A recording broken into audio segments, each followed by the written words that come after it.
चाळीसगाव नगरीचे लोकप्रिय आमदार तसेच तालुक्यातील लाडक्या बहिणींचे लाडके भाऊ माननीय आमदार श्री मंगेशदादा चव्हाण यांनी 16 लाडक्या बहिणींचे माहेरपण गौरवाचा चाळीसगाव श्री शक्ती सन्मानाचा कार्यक्रमाचे आयोजन केले होते।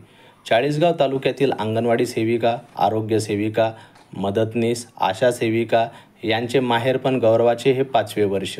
समाजाप्रती समर्पित असणाऱ्या या लाडक्या बहिणी अत्यंत तोडक्या वेतनात सेवा बजावतात, आपल्या कुटुंबाला सावरतात आणि इतरांच्या कुटुंबांना आनंदाची पेरणी करायची ही किमया प्रेरणादायी आहे।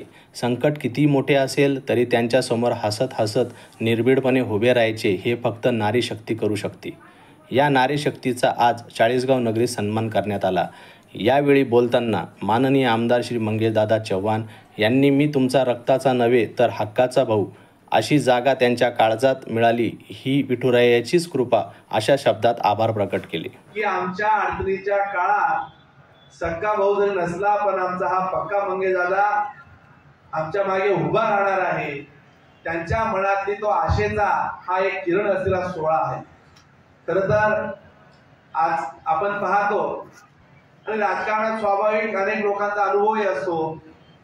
मी 16 चालू केला, मला एका ताईचा फोन आला, एक ताई मला मध्ये म्हटली होती की तुम्हालाही तेव्हा वाटलं असेल तुम्ही मला सुरुवातीला फार जास्त ओळखत नव्हता आणि पुढारी म्हटलं की असं काहीतरी करतात, परंतु आता मला असं वाटतं की हा सगळ्या बहिणींना विश्वास आला आहे की हा सोहळा काही हा 1-2 वर्षाचा नाही आहे।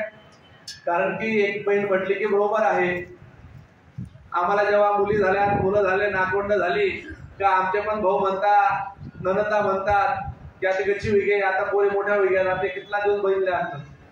असं स्वाभाविक बऱ्याच बहिणींना होतं किंवा 4 भाऊ जर राहिले तर एका वर्षी एका भावाकडे, दुसऱ्या वर्षी दुसऱ्या भावाकडे।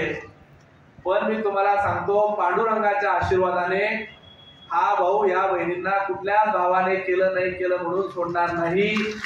प्रत्येक वर्षाची भाऊबीज या भावाकडे या बहिणींची राहणार आहे।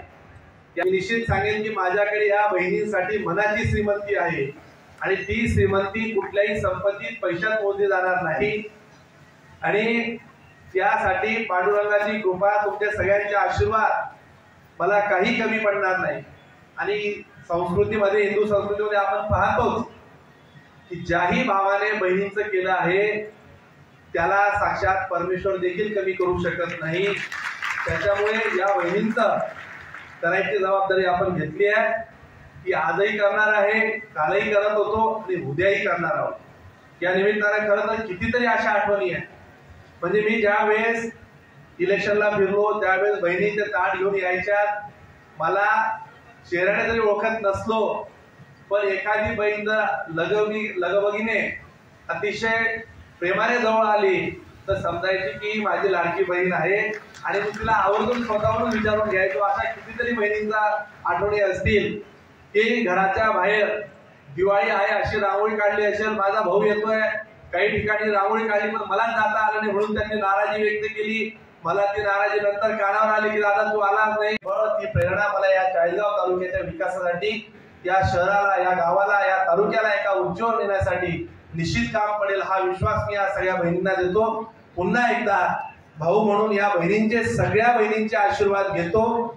आशीर्वाद घेत असताना आपण सगळ्या बहिणींना मी ही विनंती करेल की आपले तर आशीर्वाद आहेतच, परंतु येणाऱ्या काळात ह्या भावाच्या पाठीमागे तुमच्या आशीर्वाद रूपी ते कवच, हे निश्चित मला सगळ्यांसाठी सगळ्यात मोठं कवच असणार आहे।